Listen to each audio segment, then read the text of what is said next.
Hello, everyone, and welcome once again to the vast and ominous comic book vault. I'm Captain Logan. And I'm Dan. Dan, today we're going to be taking a look at the 5-issue Carnage USA miniseries, which just ended this week. And this one is by Zeb Wells and Clayton Crane, who did the Carnage miniseries from last year called Carnage. And You read that one too, right? I did. And what did you think of that one? I thought it was alright. I kind of had a lot of the same problems that I had with this one, but I didn't enjoy this one as much. I didn't either. I felt like with the other one, you at least had some characters that you could kind of grab onto that you at the very least already kind of liked. I don't know if you know this, but I just want to throw this out there real quick. That Carnage mini was supposed to have Spider-Man and Iron Man in the title originally. Yeah, it was Astonishing Spider-Man and Iron Man. Yeah, like the Wolverine one they did. Oh, actually, I'm sorry. You're the one who told me that, now that I'm thinking about it. Oh, really? I forgot about that. I was like, wait a minute. No, Dan told me that. What am I talking about? Okay, so yes, of course you know. You told me that. But anyway, so it was supposed to have for those of you who are not Dan, don't know, it was supposed to have Spider-Man and Iron Man in the title. And then they changed it to just Carnage. And I thought that was a bit of a letdown because I was all excited about Carnage coming back because it had been years since he'd been used in really anything. Mm-hmm. And you know, much less Cletus Cassidy, who I didn't even realize was going to show up in that book. Yeah, me too. I was really surprised when he showed up and happy, you know. Yeah, I was excited to see him back again. And so, anyway, my point is, I didn't love that, but I enjoyed a lot of things about it, and I was so psyched for this because Cletus Cassidy was coming back. And I wasn't as down on Clayton Crane's artwork as you were with Carnage, but then this came, and I started to really understand why you didn't care for the artwork in that, because I really didn't like it in this context. Yeah. My problem with Clayton Crane is, like, I just have a real hard time telling what I'm looking at when he's drawing scenes that are in the dark. Like, for example, I mean, this is an example from the other mini, but the opening of the first book, the first issue, when Doppelganger shows up, I had no idea if that was supposed to be Doppelganger or Carnage, and I had the same problem here, like when they're in the dark and like the factory and stuff in here, and because this takes place over a short period of time, so it goes from like day to night, and then it's like the end of the book. So when they get to the night, I'm just completely lost on what's going on in a lot of the scenes and who's saying what dialogue and stuff. It just really confused me. And it's interesting because you and I have gotten through entire reviews without ever mentioning the artwork. Yeah. And this one, I have to start there because that's what kind of... I mean, I guess I'm getting really down on this book, but that's what kind of ruined the whole thing for me. I found it difficult to follow because it's very art-heavy in that Zeb Wells isn't overwriting at all. Like, he doesn't have a ton of words on every page, and it really seems like the focus is supposed to be on the artwork. And so most of the storytelling seems to be, you know, coming from, or at least it seems like it's supposed to be coming from what's happening in the panels as opposed to from, you know, very much exposition and things like that. And that made it difficult for me to focus with it. Like, even from the first issue, I just didn't want to keep reading. I couldn't get into it. Yeah, me too. And I think a lot of the problems too, especially with the artwork, is I don't really think Clayton Crane got a lot of cool scenes to draw either, you know? Like, we mentioned this before we started recording, but when I went back and reread this thing, I really noticed that how little Cletus Cassidy actually has the symbiote on. He has it on, like, twice in this book, which in and of itself isn't a problem, but the story's just about Carnage killing people in a town, pretty much. That's the story. Yeah, that's all it is. And that's part of the problem with it, too, I think, is that it doesn't have enough thick storytelling. I think that with the premise that they have, it could have been fine to just be what it is. I'm not saying that it had to be, like, you know, extremely deep and philosophical or whatever. It's Carnage, right, you know? Yeah. But I guess my problem is, and I'm not expecting everything to be just like the thing I love the most from a character, but for my money, it's difficult not to compare a Carnage story to Maximum Carnage. Mm-hmm. It's very difficult. And one of the things I love about Maximum Carnage, and I know I love that book more than a lot of people do, but what I love about that book so much is that it's really bright and colorful. Yeah. And it's a really fun book to look at, regardless of whether or not you really like the plot that's going on. It's really action packed. It's a lot of fun to read, and if you're not going to have a really deep comic book story, you ought to at least have a lot of really fun things to look at. And the problem with this is, I felt like it was taking itself way too seriously in a lot of places, and then at the same time, it wanted me to laugh at it in places, and it just didn't come together. It wasn't very cohesive. Yeah, like, I think the best example of that is the whole thing in the first couple issues where they're trying to play up the Thing like he's an idiot, and he looks like he's this scary beast and stuff, like even before he gets, the Carnage symbiote on him. It just doesn't suit what they're trying to have the character be portrayed as in the story, I guess, is what I'm saying. And then neither do the events that follow. I mean, I'm not saying that you can't have, like, a really dark, scary story that has some reprieve that's comedic. That's a good idea. Mm-hmm. But I felt like this was backwards. I felt like it started with comedy. Or at least it kind of started with comedy. I mean, you have 2 pages that seem to be trying to set kind of a dark mood. But the problem is, I don't know who those characters are, and it was really easy to kind of forget about all that and ignore it, because it was really just set up for this small town that Carnage is going to show up at. And then once we get to characters I start knowing, it's easy to just forget about all that stuff, because now I'm with characters I know. You know what I mean? Like, it's easy to go, I forgot those first 2 pages even happened. And so then you got all this jokey stuff about the Thing where they keep saying, like you said, some of the other Avengers think that he's irritating because he's always saying the same stuff all the time with Yancey Street.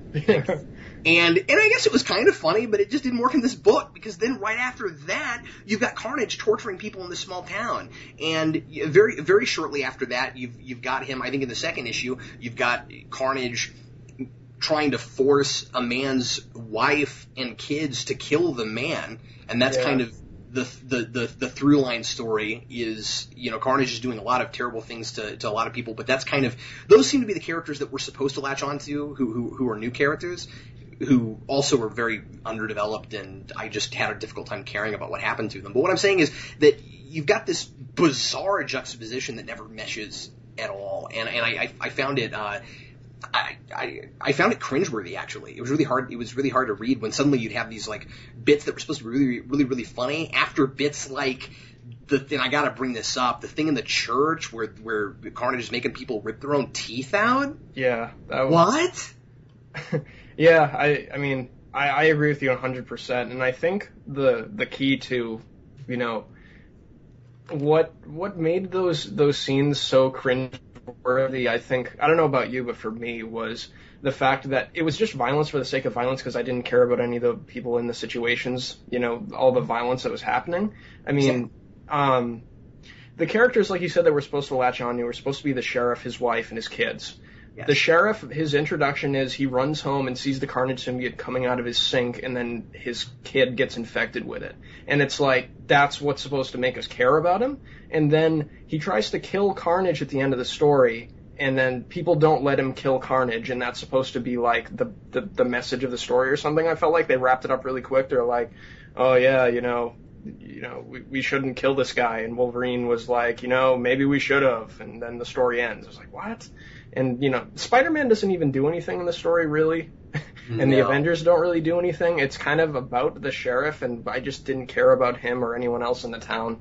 And, when you have plotting as thin as this, and you don't have characters that you can latch onto, that's just... It's a problem. Yeah, and again, or at least some really fun action. That's what I'm saying, is that I think that if the point of this book was to just tell a really fun, super over-the-top Carnage story, I wouldn't have cared about the thin plotting. Yeah. I mean, that's just me, but I could have been okay with that. Sometimes that's not to say that I don't like, that I don't prefer stories that really make me think, but as long as the premise of the book makes some kind of sense, and that like the events aren't just completely contradicting each other. If it was going to be just 5 issues of Venom and Spider-Man fighting Carnage and trying to get him out of a small town, I would have been okay with that. I can enjoy a story like that. Yeah, me too. But I think that one of the biggest problems with this book is the false advertising with the covers. because I think the covers are way too fun for this book. I love the covers. You have Carnage, first issue, Carnage wearing an American flag. Second issue, Carnage looks like Uncle Sam, and then he's George Washington on the boat, and then the fourth one is kind of, oh yeah, okay. For a minute I was like, what does this have to do with the whole USA bit? And then, okay, he's got his thumbs up and he says, don't forget to vote. Yeah. And then he's a soldier standing in front of an American flag. And then they start, I don't mean to belabor the covers, but they with like the second issue, they start adding like amusing things to the titles, like Zeb Wells, Clayton Crane, and you. And then 4, it's Zeb Wells, Clayton Crane of America. And then 5, it says Zeb Wells, Clayton Crane, hot dogs and apple pie. Yeah, that's great. Why am I enjoying the covers more than the book?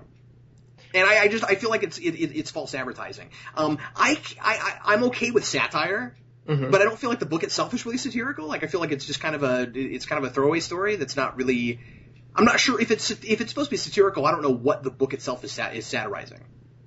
Yeah, I didn't really understand that either, and that's well, now that you make me think about it, it's kind of a missed opportunity because you really could have used Carnage to, satirize American society contemporarily. Yeah, because he's one of those characters that he's he was created to sort of be Spider-Man's Joker. I mean, he's not the same exact character, but you can definitely use him in a lot of the same roles that, the Joker would satirize Gotham City society. Well, and clearly that's the one big thing they borrowed from that was the message of don't kill him even though he's psychotic and kills people. Exactly, yeah. And I wanted to know, I would have been okay with this just following Cletus Cassidy around until he got defeated, really. Like, I would have liked to have known why exactly he chose that small town, why he was so obsessed with attacking people and torturing people in a small town. Is it because Cletus Cassidy was originally from a small town? It's been a while since I've looked into very much of Cletus Cassidy's background, so I wonder if I would have appreciated this more if I had remembered a bunch of older stuff. But that doesn't make the book better because some of that ought to be in there. Right. Like, everything about Cletus Cassidy's motivation, like even the symbiote's motivation isn't clear in this. Like, they say that it eats a bunch of meat at the beginning of the story to grow so it can possess multiple people at once. But we don't know why it wants to do that, and we don't know why Cletus Cassidy wants to take over this town other than the fact that he's insane and evil, which is implied. But, I mean, Carnage is an insane character, so I could kind of buy that, but the symbiote thing kind of threw me for a loop, and they said that in the letters pages they might be doing another series after this, but they said it's called Minimum Carnage, so I don't know if that's supposed to be that was clearly a joke. yeah. Which I thought was fun. I was going to bring that up. I'm glad you said that because I thought that was funny. But again, I'm like, why are you guys having so much fun with this, but I'm not? Yeah, exactly. Like I can't get my head around that. And let me also go on record to say I think Zeb Wells is generally a really good writer. Oh, me too. Spider-Man's fantastic. Generally, I like him a lot. And I'm not saying that Clayton Crane is a bad artist. I don't think he was right for this material. Oh, yeah. And Clayton Crane, I actually really like his art by itself. I would buy posters by this guy. And again, I would buy posters of these covers. But I just found his art very difficult to look at in this context. And I don't think it fit the material. Me too. Like, I think the reason Clayton Crane was chosen for this book is because he draws, or I don't know if he draws or paints. I think it might be painting, but whatever the case is, he portrays the symbiotes very well in his artwork. Except for I don't like the way he did Carnage's face a couple of times in the book. He drew him with like nose holes sometimes. It looked really weird. But like when he drew Venom, I loved that. I loved how he drew Venom. Yeah, me too. And when Carnage was done right, he looked fantastic, and I think that's the reason why he was picked for this book. And I don't know, that's the only reason I can see why they would have put him on this.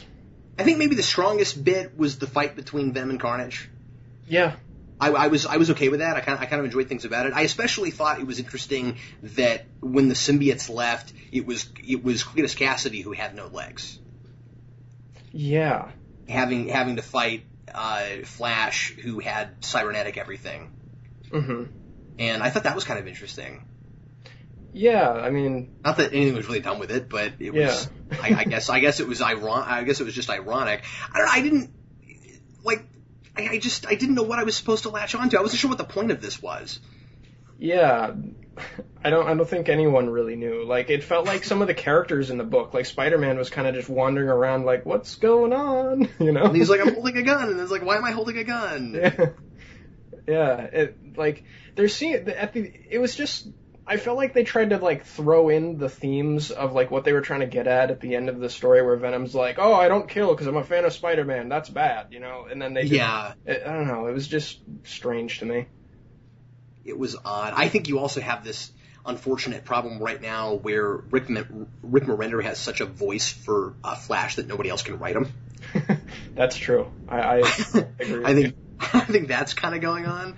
But yeah, ultimately, I don't think I could recommend this. I couldn't get into it, and it wasn't fun, and it didn't have to be fun. It could have been a really good horror story, but then it didn't work that way either. That's my final verdict. Yeah, same here. And it's really unfortunate because this is a character that hasn't really been in the spotlight of the Spider-Man books for a while, and I was looking forward to him sort of making a return and maybe making an appearance in, like, the Amazing books sometime. But Me too. I don't understand. There's two huge things about this I don't understand. A, I don't know why Carnage can't go to Amazing Spider-Man. I have no idea why he has to keep being in these minis. Mm-hmm. And... But, like, I don't know why it's just we've got a team that writes Carnage now and nobody else gets to. That's kind of strange to me. Yeah. But also, I don't, well, I guess I do get, but I don't like the fact that you can't have a Spider-Man story without the Avengers showing up. Yeah, that bothers me. The first mini had the same thing. They showed up in that, too. I'm getting really sick of that. And I think that that the problem is too much realism. It's like, well, if Spider-Man were an Avenger, then he would have access to the Avengers and he could get them to things all the time. And I don't care. I want some Spider-Man stories that don't necessarily involve other people. I mean, other superheroes fighting with him.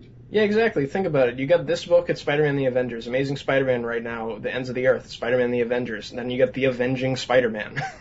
Yeah, there's a book for that. Yeah, Besides exactly. the Avengers, even, and we still can't do a story without it. Yeah, that bothers me too. Well, damn, we're all out of time. Yeah. I think we pretty much did our bit on Carnage USA. But everybody, be sure to check out the Comic Book Vault on eBay. Captain Logan 1989 is the username. You can also go to wearegeeksnotnerds.com, click on the Comic Vault, find out what we've got for sale there right now. You can also donate stuff to the Comic Book Vault if you really want to. You can go to Geekvolution, P.O. Box 14183, Lenexa, Kansas 66285. Feel free to 66285. Yes, that's the zip code. and you can and you can also so you can do that, and Dan and I will review things for you, and Vince and I, or Vince by himself. Vince is doing some reviews by himself now. He just put up a Comic Vault on his own. If you haven't seen that, go ahead and go watch it. It's really fun. I learned some stuff about Stan Lee I didn't know.